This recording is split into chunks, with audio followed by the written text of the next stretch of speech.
Olá, muito boa tarde, bem-vindo ao Covid-19 Palavra Pública. Nas últimas 24 horas foram detidas 55 pessoas em Portugal, incluindo 2 nos Açores, por crimes de desobediência, tendo em conta as medidas impostas no estado de emergência. No programa de hoje vamos, por isso, relembrar as restrições à circulação e quais as limitações decretadas no nosso país para prevenir a transmissão do novo coronavírus. E para percebermos o alcance destas medidas, a nossa convidada esta tarde, a advogada Rita Noia.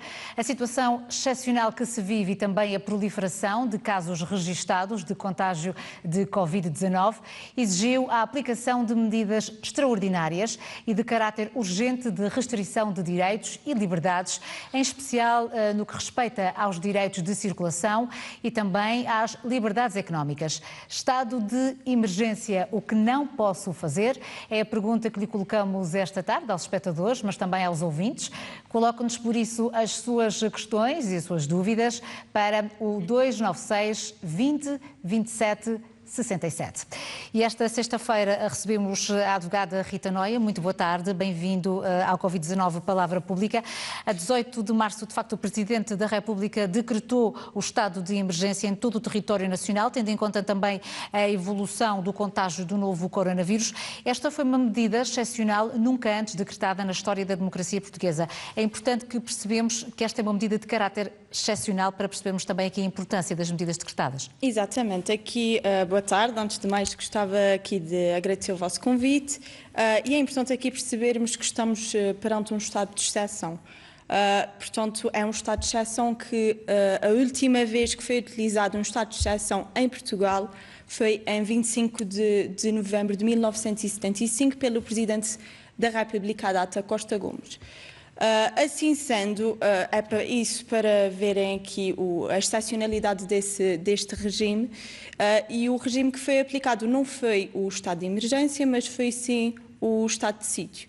Porque há aqui uma diferença entre o estado de emergência e o estado de sítio, em que o estado de sítio é aplicável quando está a ser posta aqui em causa a autoridade do país, a independência de um país por forças estrangeiras ou mesmo dentro do país, como por exemplo um golpe de Estado, enquanto que no estado de emergência há aqui uma ameaça de calamidade pública. Ou seja, é exatamente por isso que estamos aqui a utilizar o estado de emergência e não o estado de sítio. O estado perante uma ameaça grave. Exatamente, bastante grave.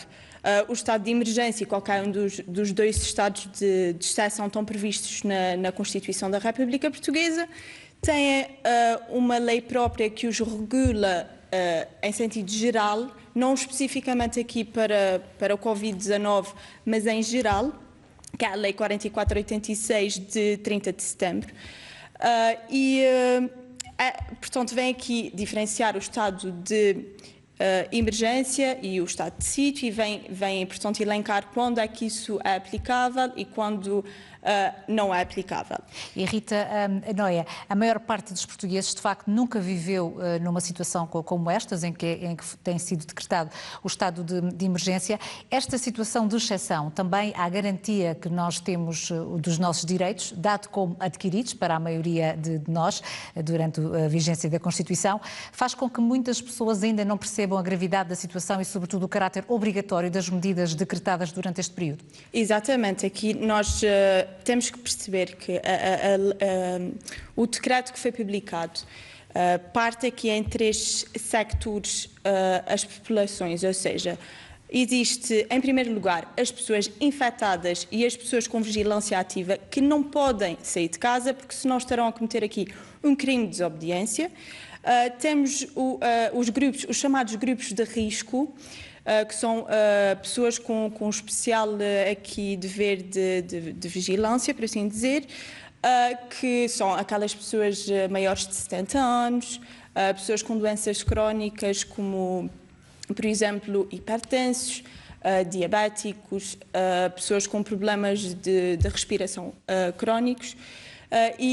Aqui há, portanto, um leque de direitos que podem ser exercidos bastante menor do que o terceiro grupo agora, que é a restante população, digamos que saudável e aqui que não se inclui nem no grupo de risco nem no grupo dos infectados. Mas ao contrário do que também muitos portugueses ainda percepcionaram, apesar de existirem esses 3 grupos que referiu, as medidas abrangem todos. Todos temos que responder exatamente, sim.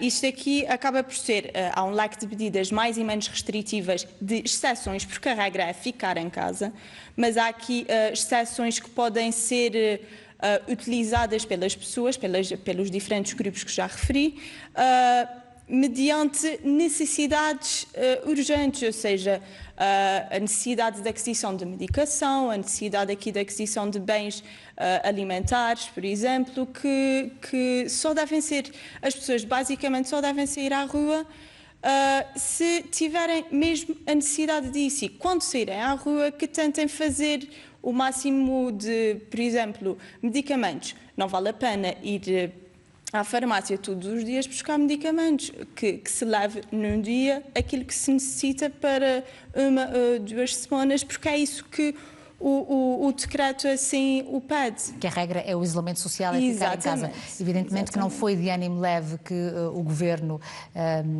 da República e também o próprio Presidente da República decretaram este estado de emergência. Está aqui salvaguardado um bem maior, que é uma questão de saúde pública, o que também só nessa condição é que pode restringir alguns direitos e liberdades fundamentais que até agora dávamos como adquiridos. Exatamente. Aqui, portanto, para se restringir direitos como a liberdade de circulação, como o direito à greve, por exemplo, que está totalmente suspenso, a liberdade de iniciativa económica, tem que haver aqui um bem maior que acaba por ser o direito à vida, tem que haver aqui também uma proporcionalidade, não é? Tem que se ter em consideração o próprio princípio da proporcionalidade e acaba por ser um voto, parece-me, de confiança do próprio Governo e do próprio Presidente da República em dar-nos aqui uma certa liberdade que temos que utilizá-la com alguma caução. Importa também referir que este estado de emergência foi decretado por um período de 15 dias, que também é aquilo que está previsto na Constituição. Para já, estas regras que vamos referir esta tarde vigoram até o dia 2 de abril. Exatamente, mas se assim for necessário, esse período pode renovar-se, ou seja, após esses 15 dias iniciais de estado de emergência, se assim for necessário, poderá esse prazo renovar-se para mais 15 dias. E prolonga-se automaticamente também as medidas atuais ou elas serão reajustadas tendo em conta um novo cenário?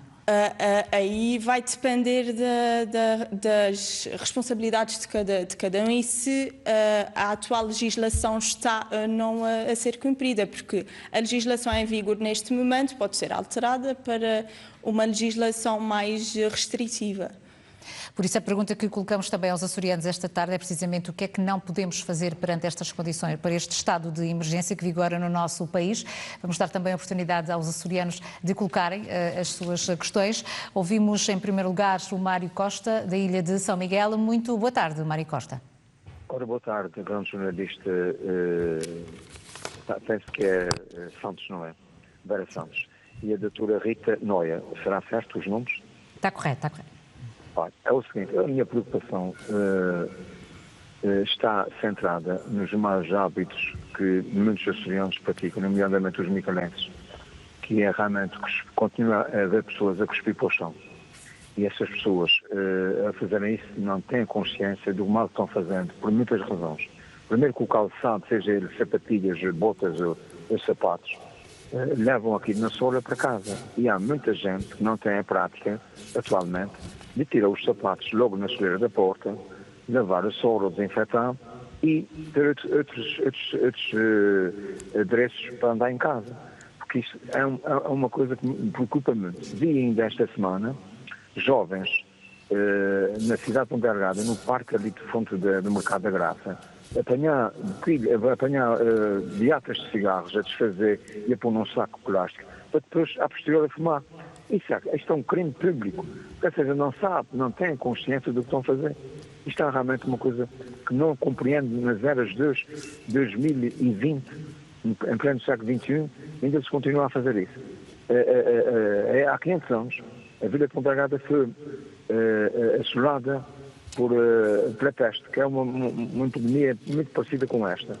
E na altura o capitão Rui Gonçalves da Câmara, que estava a morar na Lagoa, na vila da Lagoa, que só tinha 1 ano de idade naquela altura, tomou uma atitude que é realmente louvável. Foi criar uma bandeira, que eram 250 homens, ali em São Roque, para que ninguém passasse para a Lagoa, e outra bandeira na entrada do Caboclo, num sítio chamado A Bandeira, que fica agora hoje onde é a Ermida, na Serra da Guia, ninguém entrava, ninguém saía. Porque assim é que se consegue estancar as epidemias, porque as pessoas continuam a circular e a dizer à polícia que veio à farmácia, ou a dizer à polícia que veio ao hiper, a dizer à polícia, embora os cafés e mercearias, só as mercearias é que estão abertas e estão a fazer muito bem, que é entrar 1 ou 2 pessoas, 3, 4 passos, e quando tem um limite de 3 ou 4 param, e há gente que ainda está a ter muita consciência, isso para mim já é um alívio. Mas eu penso que isso temos essa epidemia, ela vai ter mutações e vai se tornar cada vez mais resistente. Não sabemos se no verão que vem, nos próximos dias quentes, será melhor ou será pior. Se todos nós não cumprimos a nossa parte, isso vai ser uma desgraça. Não há hipótese. Muito obrigada também, Mário Costa. Isso é uma preocupação muito grande que eu tenho essa preocupação para mim. E é natural que a tenha, tendo em conta também a situação que vivemos hoje em dia. Muito obrigada também pela sua presença, Mário Costa, neste programa. Ouvimos agora também da Ilha Terceira, a Rosa Alves. Muito boa tarde, seja bem-vinda. Olha, muito boa tarde para... Está-me a ouvir? Estamos, sim, senhora, estamos a ouvi-la. Ok, boa tarde para si e para a sua convidada. Portanto, a pergunta é essa. Nós estamos sempre a ouvir, não podemos confiar nas notícias que vêm no Facebook, e eu realmente não confio e vejo sempre as notícias. Agora, os terceirenses têm o direito de saber isso. Corre aí no Facebook que há um restaurante em São Mateus, que é o Beira-Mar, em que o casal, que são os donos proprietários, vieram de fora, foram passear e estavam em quarentena. Foram para o restaurante, correu o boato que uma das cozinheiras foi infectada. O que essa cozinheira veio para o Facebook dizer que não está infectada, nem os funcionários, e que está só infectado o casal. A minha pergunta é esta: o que é que se passa na verdade naquele restaurante para nós terceirenses ficarmos a saber? Portanto, isto é uma responsabilidade muito grande. E eu gostaria de saber o que é que a lei prevê para este casal. Portanto, uma multa ou depois de estarem curados, prisão, porque eles puseram a vida das pessoas em risco. E eu gostava de saber, através da comunicação social, o que é que se passou de verdade em São Mateus da Calheta de Angra do Heroísmo. Era só, e muito obrigada pela atenção. Com licença. Muito obrigada, Rosa Alves, também pela questão que nos coloca. Ouvimos agora a Maria Sousa, também de São Miguel. Muito boa tarde. Maria Sousa, boa tarde. Sim. Estamos a ouvi-la. Sim, Maria Sousa.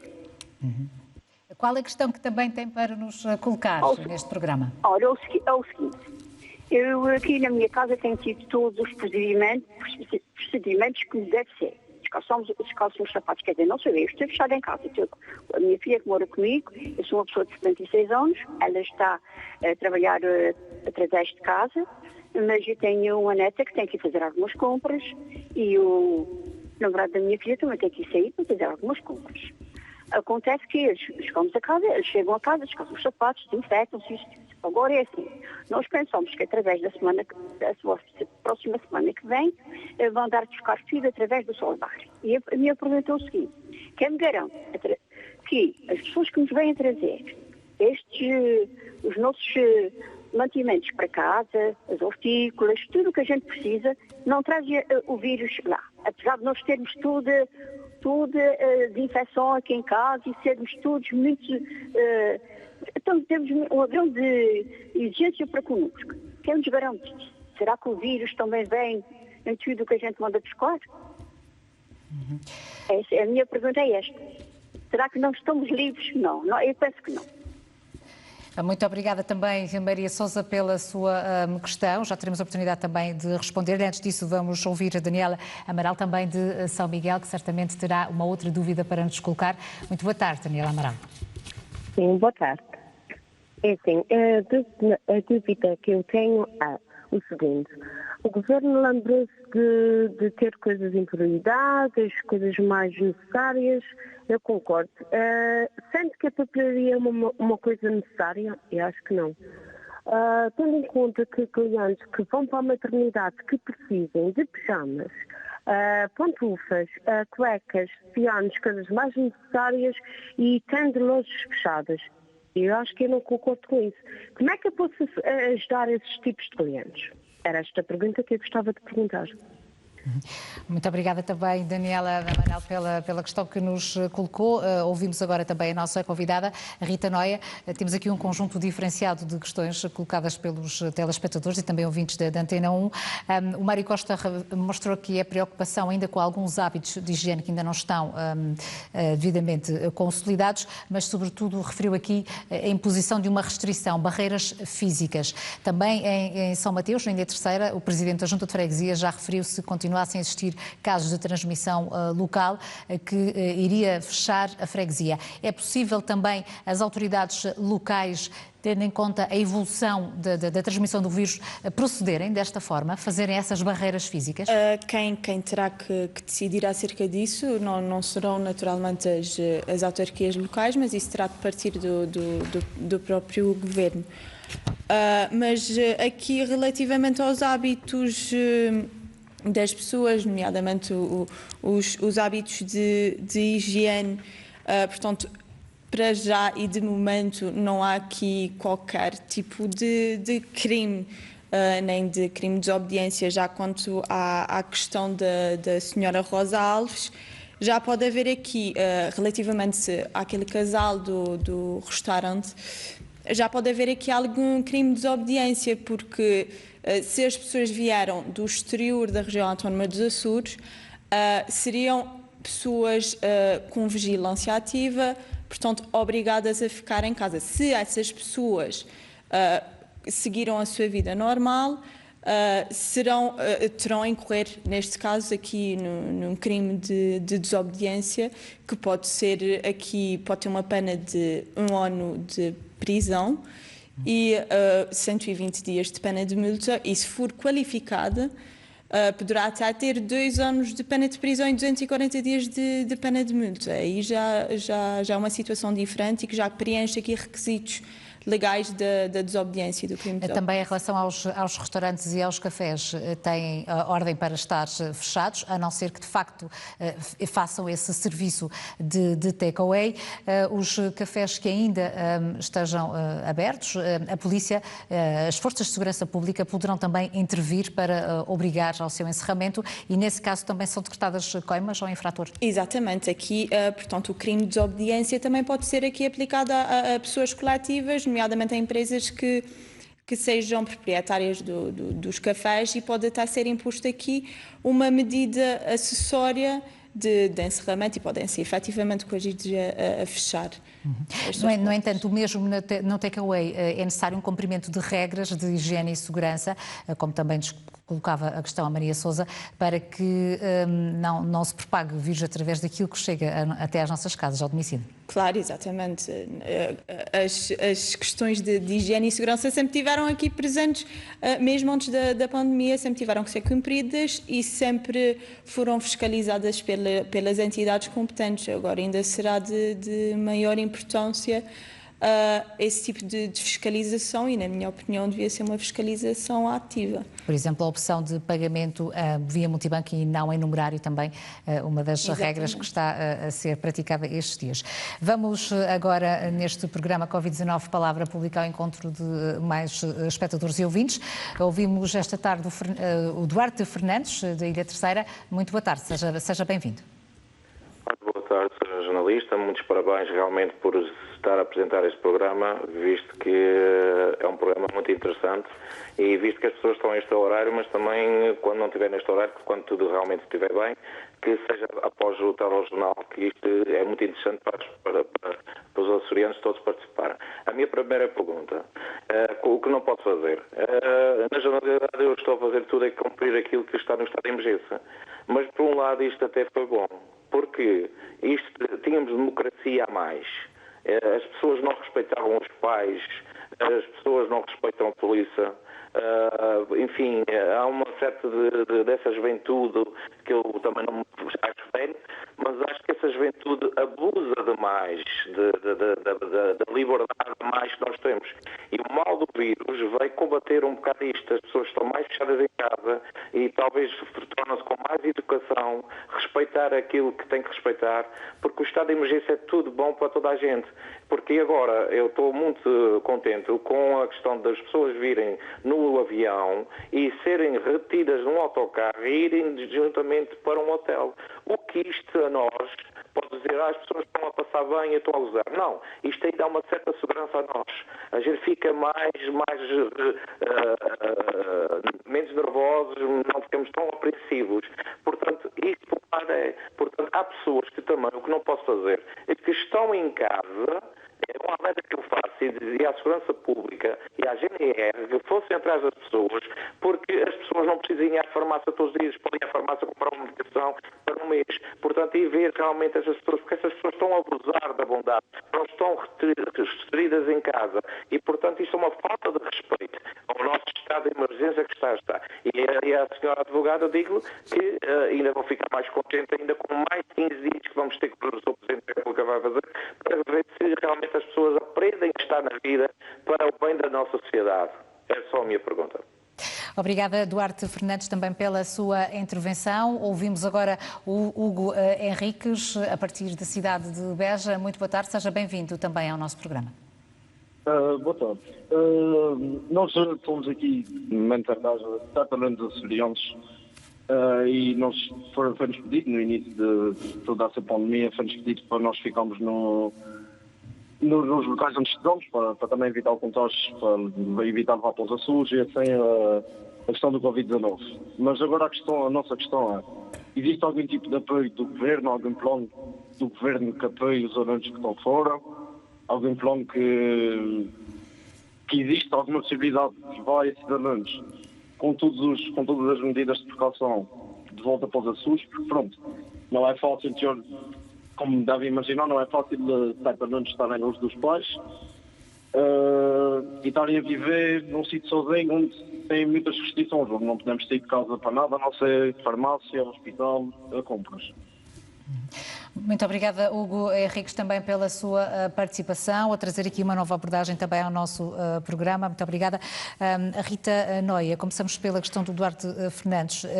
Também o objetivo de se impor estas medidas tão restritivas vai ao encontro daquilo que nos disse este espectador, é precisamente para que conseguimos sentir segurança pelo facto de estarmos protegidos. As restrições vão também nesse sentido. Exatamente, aqui restrições como, por exemplo, à liberdade de culto, por exemplo, às manifestações, vêm todas aqui no sentido de evitar aglomerações de pessoas. E isso sempre no último objetivo de evitar a transmissão entre pessoas aqui do vírus.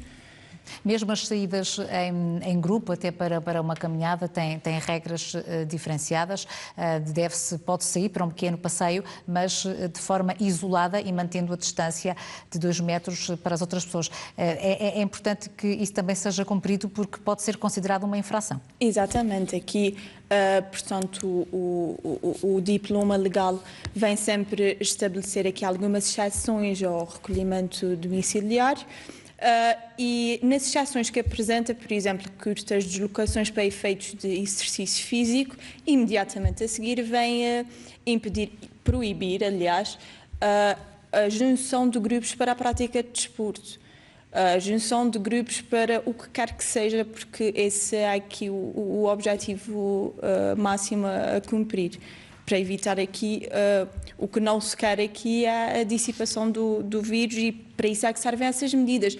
Nós não queremos aqui estar a contornar a lei quando depois pode ter consequências mais complicadas. Evidentemente que muitas destas medidas têm um impacto nas nossas vidas, não só pelo isolamento social, mas também pelas consequências que daí advêm ao nosso cotidiano, à nossa rotina. O caso concreto do Henriques, percebemos que é um estudante açoriano que, precisamente para respeitar estas medidas de segurança impostas, manteve-se no continente e não regressou aos Açores. Eu perguntava antes se havia algum tipo de apoio para estes jovens que se veem agora também confinados, mas fora do local de residência.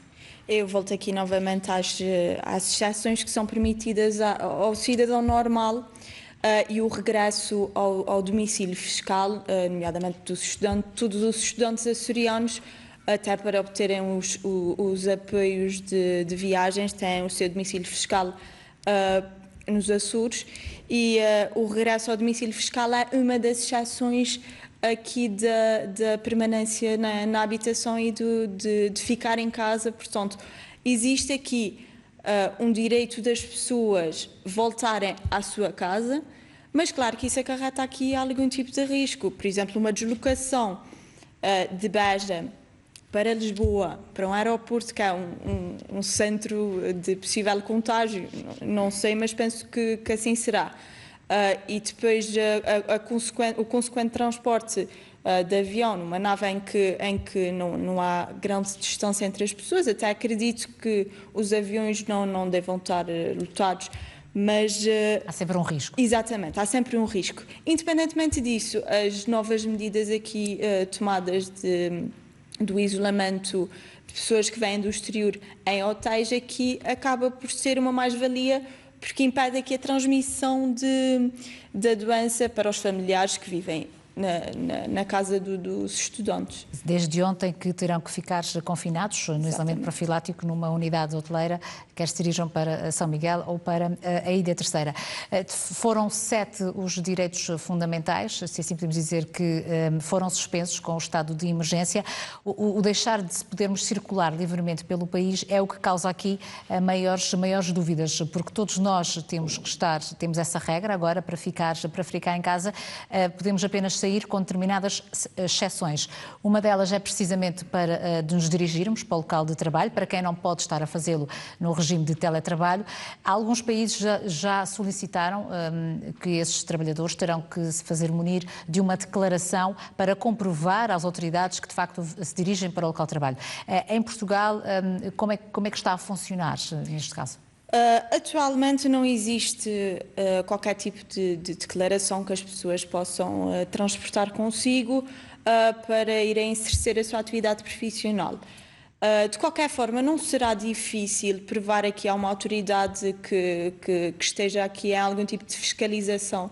Não é difícil comprovar que nos estamos a dirigir para o nosso posto de trabalho, nomeadamente posteriormente, através da apresentação do contrato de trabalho, do horário de entrada ao serviço, e aí afasta-se logo qualquer tipo de ilegalidade e de infração que possa existir. Embora seja possível também sairmos de casa para adquirirmos bens essenciais, para fazermos as compras, no entanto, não pode haver aqui um abuso desta exceção à regra. Nos dias que correm, devemos fazê-lo o menor número de vezes possível. Exatamente. Eu acho que o que houve aqui foi como que um contrato social entre o Estado e os cidadãos, em que o Estado ofereceu a confiança aqui a todos, de maneira a que deu um bocadinho de liberdade a cada um, para que esses pudessem usar nas alturas de maior urgência, de maior necessidade e de última necessidade. Ou seja, nós aqui acho que é nosso dever e obrigação agradecermos e retribuirmos ao Estado, respeitando todas as regras e evitando ao máximo aqui a saída da residência. Vamos agora até à Ilha do Pico, ao encontro da Sandra Freitas. Muito boa tarde, Sandra Freitas. Boa tarde. Eu gostava de esclarecer Nós estamos a ouvi-la, Sandra, estamos a ouvi-la. Pode continuar, Sandra Freire. Tá bem, é assim, é como a gente aqui no PIC fizemos um apelo para fechar os aeroportos, quanto mais cedo melhor, mas continuaram sempre. Porque há aqui um caso no PIC, que foi agora há poucos dias, e vieram há poucos dias, a semana passada de avião para cá. E se era para fechar os aeroportos, continuavam a fechar. Isto vai haver muito mais por causa do governo não ter fechado os aeroportos. Eu sou diabética tipo 1, doença crónica. Meu marido é 100% inválido das pernas, essa coisa toda, complicação. Eu é que tenho que ir às compras por ele. Ninguém telefonou para casa a perguntar se eu precisava de ajuda. Eu tenho batatas, eu tenho coisas saneadas, para ver se consigo ter até o fim do mês coisa para alimentar, que não vão me vir não fechar batatas, nem couves, nem nada disso que eu preciso. Como é que eu faço? É uma questão que também podemos refletir sobre ela. Sandra Freitas, obrigada também pela sua intervenção. Damos agora a oportunidade para entrar em contacto connosco a Florina Santos, de São Miguel. Muito boa tarde, seja também bem-vinda. Florina Santos, estamos a ouvi-la.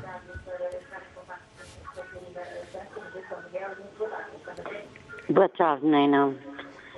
A questão é assim, o meu filho veio da ilha de Inglaterra no domingo e vieram trazer, em ambulância veio trazer todos tapados, e uma pessoa agora mandar ficar em casa 14 dias, e agora uma pessoa não sabe o que é que há de fazer, se tem, se não tem, não lhe mandarem fazer nada, se não lhe mandarem fazer nada, é só fechado em casa e mais nada. E uma pessoa está com medo. Muito obrigada, Florina Santos. Também a linha de saúde Açores, 808 24 60 24, pode ser também aqui uma solução caso tenha alguns sintomas durante a quarentena em que estará também o seu filho regressado também do exterior. Os sintomas já são os conhecidos. Em caso de dúvidas, o melhor é contactar a linha Saúde Açores durante estes próximos 14 dias. Escutamos agora também a questão de Emília Ferro, também de São Miguel. Muito boa tarde. Estou sim, boa tarde. A minha questão é a seguinte. Eu, dando moto ao programa, ao nome do programa, que é o que não posso fazer, eu viajei no dia 24 de Lisboa para Ponta Delgada a tentar chegar a outra ilha, onde é a minha residência. Cheguei a Ponta Delgada, tive que apanhar um táxi para um alojamento local, que na altura escolhi um alojamento local para ser relativamente barato, porque já tinha conhecimento antecipadamente que iria ficar 14 dias aqui de quarentena, e assim acontece. Vim num táxi que o senhor não tinha proteção nenhuma, que eu não sei quem é que andou no táxi anteriormente a mim. Estou num alojamento local onde estão outras pessoas que eu ouço andar nas escadas. Eu, para me alimentar, tenho que recorrer a entregas de refeições, que eu tenho que descer 2 lances de escada até chegar à porta, ou seja, ando nos corredores e nos espaços públicos deste alojamento, porque senão a comida não me chega ao quarto. Entretanto, eu tenho conhecimento que no dia 26, e muito bem, o Governo Regional implementou uma medida digamos, correta, de levar todos os passageiros que aterram em Ponta Delgada para o Hotel Marina e lhe dar todas as condições necessárias. E continuo a dizer que acho muito bem. Tendo conhecimento que isto tinha acontecido, liguei para a linha de apoio não médico e expus a minha situação, que estava sem apoio nenhum aqui, que estou sozinha, que estou confinada a um quarto de vários metros quadrados, sem possibilidade de tratar de roupas, sem possibilidade de nada e nestas condições. E pedi que me transferissem para o hotel. E foi-me negado o apoio. Agora, a minha pergunta é a seguinte. Eu sei que fiz coisas que não devia fazer. Eu andei num táxi, não tinha outra alternativa, não havia autocarro para me buscar. Eu todos os dias estou a descer aqui as escadas e subir, porque senão o alimento não me chega ao quarto. E além e foi-me negado o apoio, como digo. E então, perante esta situação, eu pergunto, somos tratados de maneira diferente. Uns são tratados de uma forma porque chegaram depois do dia 26 e outros são tratados de outra forma porque chegaram antes do dia 26. Então, os que chegaram depois do dia 26 vão ter direito a ser ressarcidos pelas despesas, para já não falar no risco maior que correram de infectar outras pessoas e até deles próprios serem infectados, caso não estivessem. É só este comentário que eu tenho a dizer. Obrigada também, Emília Ferro, pela sua intervenção. Damos agora a oportunidade de intervir no programa também desta tarde a Carlota Amaral de São Miguel. Muito boa tarde, Carlota Amaral. Sim, muito boa tarde. Olha, é o seguinte, eu tenho aqui uma pequena dúvida que é em relação à construção civil. O que é que acontece? Que é assim, visto que nós temos que manter na construção civil, no mínimo, a diferença de 1,5 metros de distância. Na construção civil isso não acontece. O que é que acontece? Acontece que nós, pronto, em famílias, eu estou em casa, a menina está em casa, mas o meu marido continua a trabalhar, certo? Qual é o risco que ele corre? Ele está a trabalhar e não ter os equipamentos necessários, visto sem máscaras, sem luvas e o risco de contágio, porque já foi confirmado que isso vem de contágio de pessoa para pessoa. A minha dúvida é essa em relação à construção civil, se vai manter ativa, se vai fechar, se vai haver apoios para essas pequenas empresas, como é que é? Anotamos também a sua questão, Carlota Amaral, muito obrigada. Vamos agora ao encontro do Emanuel Teixeira, também da ilha de São Miguel. Muito boa tarde. Sim, boa tarde às senhoras e para quem está a vir também. A minha questão aqui, senhora, a vinda básica, estive em Lisboa. Que muita gente dos aeroportos e tudo, o gajo que isto tomou o risco de apanhar algum vírus, mas por assim dizer, eu tive uma noite no Itália e depois já regressei, apanhei um avião para passar para São Miguel. E a questão que eu chego a São Miguel, só mandaram-me para casa, para fazer quarentena, em casa, e mais nada. E assim, e agora como é que eu não resolvo os meus problemas, que a minha família que ainda posso sair de casa? Eu já liguei para o patrão me disse para os filhos de emprego, para eu sobreviver aqui. Ele disse que não pode mandar nada, porque as empresas não me fazem nenhum despedido. Ele disse que não pode mandar nenhum para o filho de emprego, que não foi despedido. Se o problema é do país. Quem agora que vamos resolver essa situação? Era o que eu gostava de saber. Muito obrigada, Emanuel Teixeira. Continuação de uma boa tarde. A Rita Noia, temos aqui um conjunto diferenciado de questões. Curiosamente, muitas delas vão ao encontro aqui da questão de terem viajado de avião e estarem em situações de quarentena. Neste caso, o Emanuel Teixeira está em casa. Ouvimos a Emília Ferro, que está no alojamento local. Situações diferentes, e da Florinda Santos, que também está a fazer o isolamento profilático em casa. É uma medida que, à partida, antes de viajarem, já tinham noção de que teriam que cumprir esta quarentena. No caso das questões avançadas pela Emília Ferro, os próprios cidadãos devem fazer denúncias, por exemplo, se notarem irregularidades, quer no táxi, como ela referiu, quer no próprio alojamento local ou nas unidades hoteleiras, se não estiverem a ser cumpridas as devidas distâncias de segurança? Eu acho que isto aqui acaba por ser uma obrigação de todos e de cada um. Se veem que as medidas não estão a ser cumpridas, deverão, portanto, entrar em contacto com as autoridades competentes, fazendo-as saber de que o táxi tal, que o alojamento local tal não está a cumprir todas as medidas de higiene que são aqui impostas. E neste caso também não há retroativos para quem viajou antes do dia 26 para poder estar na unidade hoteleira? Pois aqui, tudo e qualquer medida que seja aplicada pelo governo terá que ter uma data de início, porque senão acaba por não haver aqui qualquer tipo de filtragem de pessoas. Temos que ter uma data de início e uma data de final. Pelo menos isto aqui isso é a minha opinião, porque se formos à data da senhora Emília, se alguém pegar na senhora Emília e a colocar no hotel, vamos ter alguém do dia imediatamente anterior a querer a mesma coisa. E, portanto, há que haver aqui também algum tipo de limites, mas, de qualquer forma, acho que a situação deveria ser tratada, nomeadamente pelas autoridades, e acho que a senhora em si deveria fazer aqui algum tipo de queixa às autoridades competentes.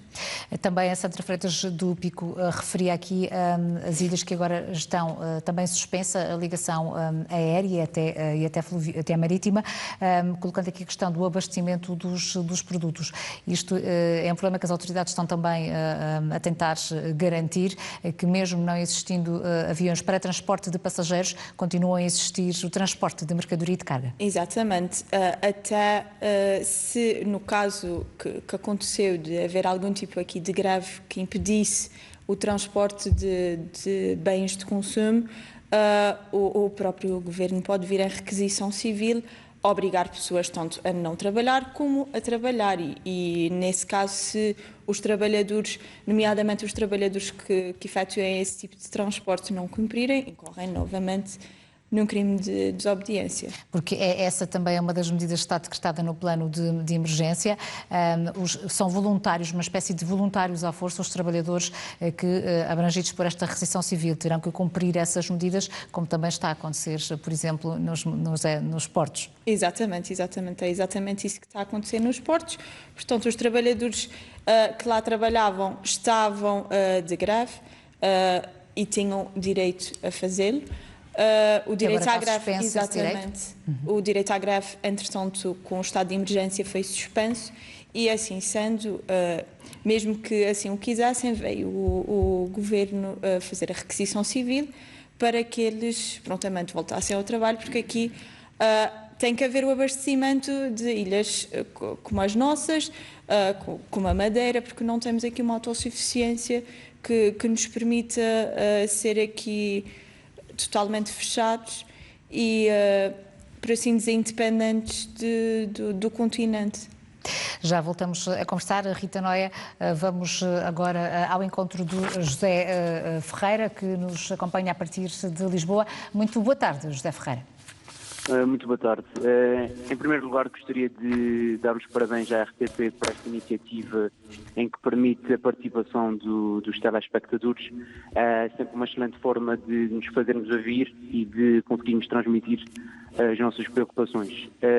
A minha questão, a minha intervenção vai mais ou menos ao encontro do que já foi dito por um colega meu que está na mesma situação que eu e que alguns outros açorianos, que tem a ver com o facto de nós termos obedecido à intervenção do Governo, à declaração do Governo, que era até dia 31 de março, a deslocação para os Açores seria feita só em casos absolutamente imprescindíveis. Interpretamos que ir para casa, para o conforto das nossas casas, não seria algo absolutamente imprescindível e, para além disso, pensamos em primeiro lugar nos Açores e nos açorianos, na proteção e na possibilidade de podermos levar o vírus para aí, e abdicamos tudo isto pelo bem dos Açores e açorianos e, obviamente, dos nossos familiares. O que eu questiono neste momento é que menos de 5% que se estima é que mantiveram as suas convicções e seguiram as indicações do Governo e mantiveram-se cá, mas parece que deixaram de ser uma prioridade o seu bem-estar e a sua proteção, porque há uma preocupação por parte do Governo em levar pessoas que estejam fora do país. Quanto a nós, parece que fomos deixados de parte, tanto que fomos nós que desde o início mantivemos as nossas convicções e mantemos cá com mais ou menos dificuldades. Obviamente não somos o nosso bem-estar e mantemos cá. Para além disso, há indicações e previsões das escolas não abrirem, dos voos fecharem e possivelmente ficarmos cá até algum tempo. E é daí que se levanta a questão se o Governo não devia ter uma intervenção mais incisiva e preocupar-se mais com os Açores e os açorianos de maneira igual a nós termos preocupado com os Açores e os açorianos ao ficarmos cá. O Governo também devia preocupar-se com os Açores e com os açorianos ao levar o seu principal património, que somos nós açorianos, de volta a casa. Muito obrigada, José Ferreira, também pela sua participação. Escutamos agora o António Silva, da ilha de São Jorge. Muito boa tarde. António Silva, estamos a ouvi-lo.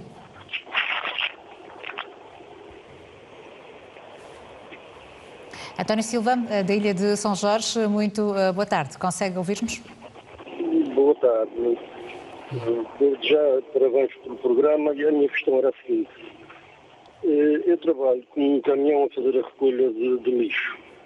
Fazemos em lixo porta a porta. Eu gostaria de saber se a maneira que a gente faz é mais correta ou não. Porque se a gente, por exemplo, eles dizem que as pessoas que não devem espirrar se não põem esse papel e jogá-lo no caixote do lixo, a seguir passam os gajos do lixo que pegam em tudo que está na beira da estrada. E eu gostaria de saber se a gente podemos ser um portador do vírus de uma casa para a outra, ou mesmo para a minha casa, que ninguém está fora disso. Agora, da maneira que a gente temos a fazer a recolha de lixo, gostaria de saber se será mais correto ou não. Muito obrigado. Muito obrigada também a nós, António Silva, pela sua participação. Da Ilha Terceira, escutamos agora o António Rodrigues. Muito boa tarde. Boa tarde, senhora. Queria fazer uma pergunta. A gente tem 69 anos, sou reformado, não posso sair de casa, sou diabético 100%. Ainda não vi a Junta de Freguesia passar aqui para saber se os velhotes precisam de ajuda. Não sou eu, sou aqui, neste sítio. Nem a Câmara, nem a Segurança Social. Gostava de saber porque é que eles dizem então que a gente não pode sair de casa. Eu tenho que ir buscar os meus medicamentos, eu tenho que ir buscar insulina, essas coisas todas, e a minha comida para comer, como é que eu posso fazer? Muito obrigada também, António Rodrigues, pela sua participação. O José Teixeira de Lisboa, a Rita Noia, volta a frisar aqui a questão dos estudantes açorianos que continuam ainda no continente, perante esta provável, a realização de um terceiro período letivo e também no segundo semestre das universidades. Os estudantes requerem também aqui um tipo de proteção especial. Existe algum enquadramento legal para já, alguma medida excepcional também para que estes açorianos possam regressar? Como eu já tinha dito aqui, o regresso ao domicílio é uma das exceções possíveis para se efetivar aqui o direito de deslocação e nesse sentido o José Ferreira poderá, não sei ao certo em que termos é que isto estará a ser feito.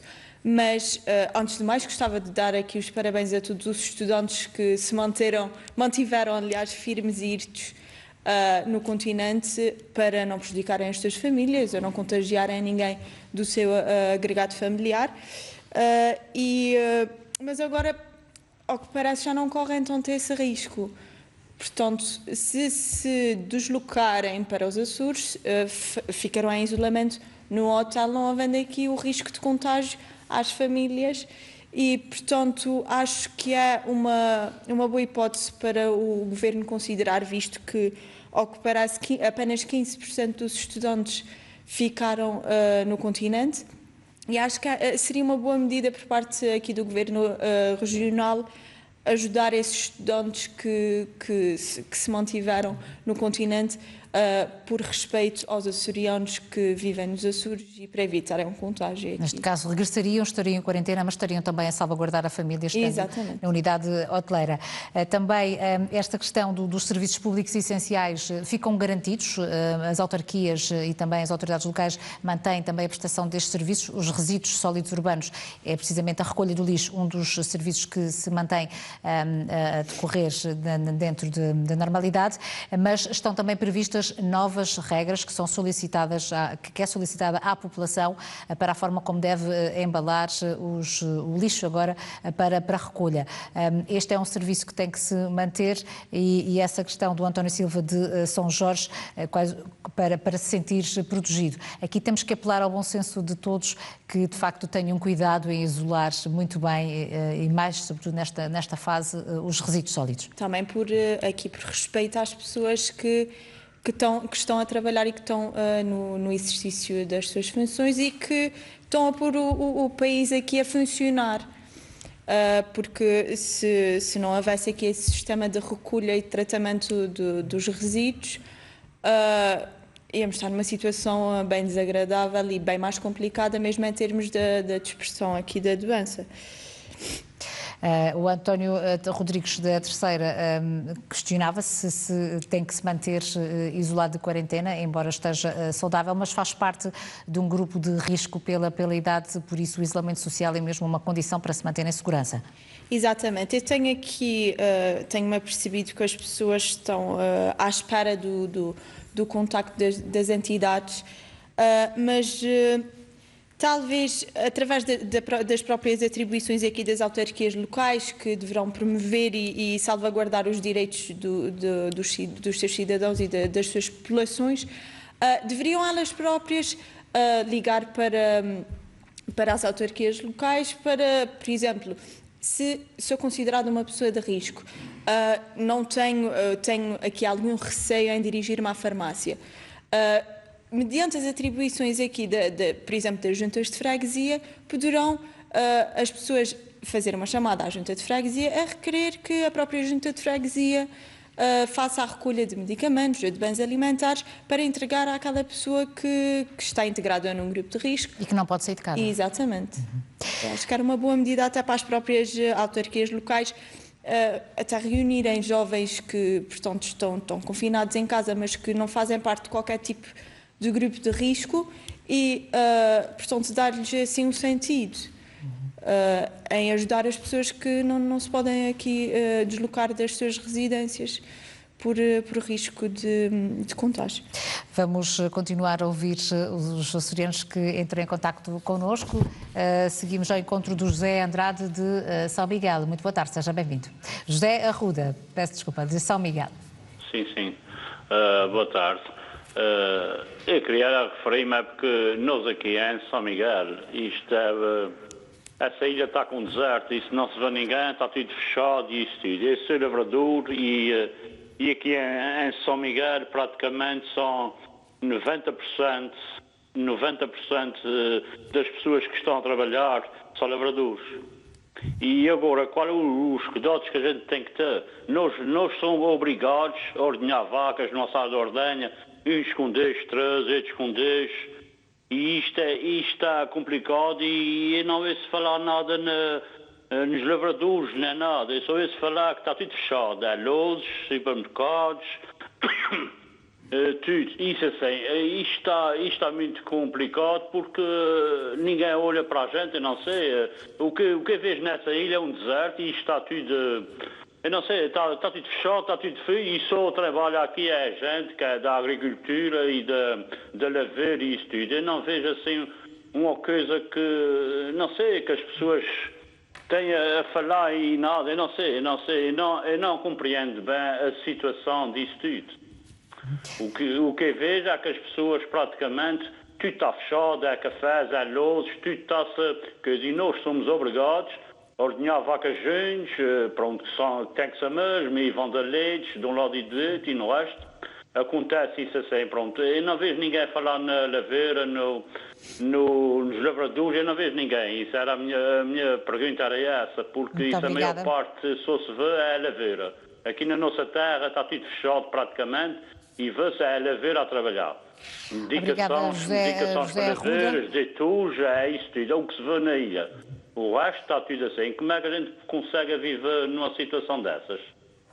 Obrigada, José Arruda. Os estabelecimentos estão fechados porque também estas medidas do estado de emergência assim o obrigam. Só os serviços considerados essenciais é que mantêm portas abertas. A Cristina Almeida entra agora também em contacto connosco. Está na ilha de São Miguel. Muito boa tarde.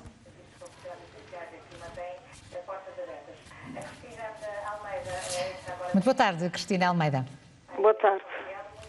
Boa tarde. A minha questão era o seguinte. Eu tenho um meu marido que é doente diabético, que é o 1. Boa tarde. A minha questão era uma.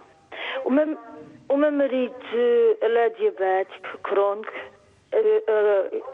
que é dos mais piores. Só que é assim. Eu não vejo falando nos pintores, eu não vejo falando nas pessoas que trabalham na construção civil. Só que é assim. O meu marido vai ficar em casa e quem é que vai sustentar a minha família? É isso que eu gostava de saber. Onde é que estão os direitos dele? quer dizer, ela mesma está trabalhando com uma firma, quer dizer, sai de casa, não há cuidados na firma dele, não há nada, eu não sei como é que vai ser isso. Se ele fica doente, o que é que vamos sustentar? Obrigada também, Cristina Almeida, por ter também feito esta intervenção no nosso programa. Escutamos agora a Carmen Santos, da Ilha de São Miguel. Muito boa tarde, seja também bem-vinda. Boa tarde. Antes de mais, eu quero agradecer à RTP SURS por todos os programas de informação. Por exemplo, para mim, que estou em casa há 2 semanas com as minhas 2 meninas, é importante porque assim eu fico atualizada. E eu estou ligada pela seguinte questão. O meu marido é distribuidor numa empresa de comércio e ele conduz pela ilha tudo num caminhão pesado, em que muitas das vezes leva mais dois rapazes consigo e que vão sentados num caminhão, ou seja, não tem medidas de segurança entre eles, porque não pode, o caminhão também não tem essas medidas todas. E a minha questão também prende-se com o seguinte: eu, apesar de estar em casa com as minhas 2 filhas menores há 2 semanas, e tomar todas as medidas para que nós não tenhamos esse vírus, mas o facto é que o meu marido há um perigo iminente. Se ele apanhar, por mais que nós, quando ele chega, ele se infecte e tudo mais, ele todos os dias com o risco no seu trabalho, porque a firma em si não dá luvas, não dá máscaras, não dá desinfetantes, não dá nada. Só olham para aquilo que podem ganhar com esta crise, porque infelizmente também trata-se dessa questão, que muitas vezes aproveitam-se, e os trabalhadores em si não têm nenhuma segurança. E eu gostava que me ajudassem, apesar de eu estar 2 semanas em casa com 2 menores, poderei apanhar esse vírus por causa do meu marido sente culpa, ele pode trazer isto para casa, apesar de todas as medidas que a gente está a tomar. Obrigada, Carmen Santos. A continuação de uma boa tarde para si. Vamos agora ao encontro da última telespectadora desta tarde, a Isabel Silva, na Ilha Terceira. Muito boa tarde. Muito boa tarde, sou a Isabel Silva, com 50 anos, trabalho para a do Governo Regional. Neste espaço, estou a dizer o que não posso fazer. O que não posso fazer já faço. Praticamente não me desloco, tenho uma loja aqui a 1,5 metro da minha casa, nos mais essenciais. Já fui à farmácia, tenho medicação necessária para os meus problemas da coluna, de enxaqueca e tudo. Mas a minha questão principal é o seguinte: eu sou mãe do recluso que está nos Estados Unidos prisional, tem 21 anos. Ele é diabético tipo 1. Não falo nos Estados Unidos prisionais. Ele neste momento está com sintomas. Ele já há 5 dias está a escarrar sangue por falta de dar. Pronto, e com dores no peito, e dizem que é asma. A enfermagem passa não liga, diz que ele não tem febre, não quase a terem atenção. Da todo o estabelecimento prisional simplesmente não fala com os reclusos, não se ouve falar sobre o governo, ou peço a senhora doutora advogada, que neste momento está em linha, a doutora Rita, assistente advogada, se há alguma medida, enfim, alguma contingência, ou alguma coisa que sei lá, evacuação, ou sei lá, ou que os reclusos tenham algum acesso aos seus familiares, porque estão necessitados de beneficiar. Aliás, se quiser mandar alguma coisa para mim, nem posso fazer. Dizem que é para ser através do correio. Ora, através do correio é uma fonte de contaminação, sem sombra de dúvida alguma. Pronto, as coisas chegam aos reclusos uma semana depois, não há qualquer partida de aumentos para dentro.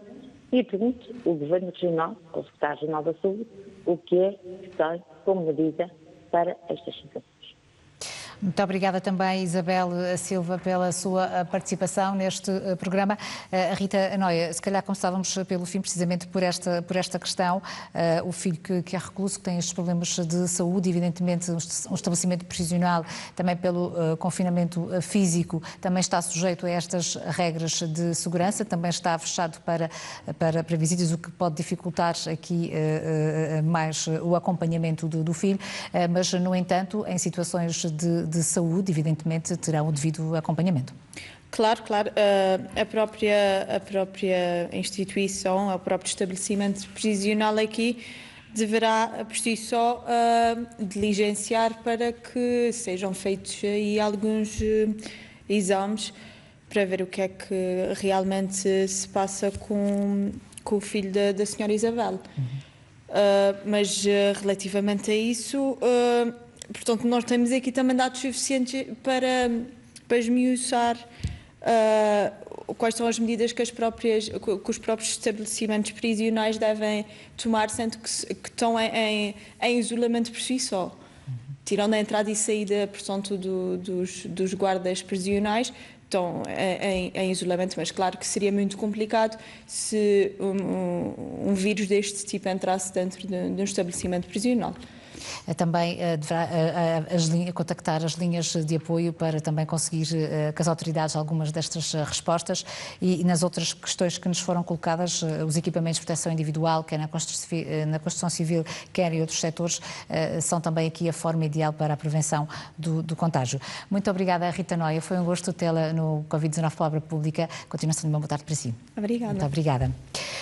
O que também se pede aos açorianos e aos portugueses é bom senso, porque estas regras restritivas do estado de emergência, evidentemente, que colocam constrangimentos à vida de todos nós, no entanto, foram decretadas por um bem maior, a saúde pública, e para que se consiga terminar o mais rapidamente possível com este perigo de contágio da Covid-19. Em nome de toda a equipa, continuação de uma excelente sexta-feira, votos de um bom fim de semana, proteja-se a si e aos outros. Boa noite.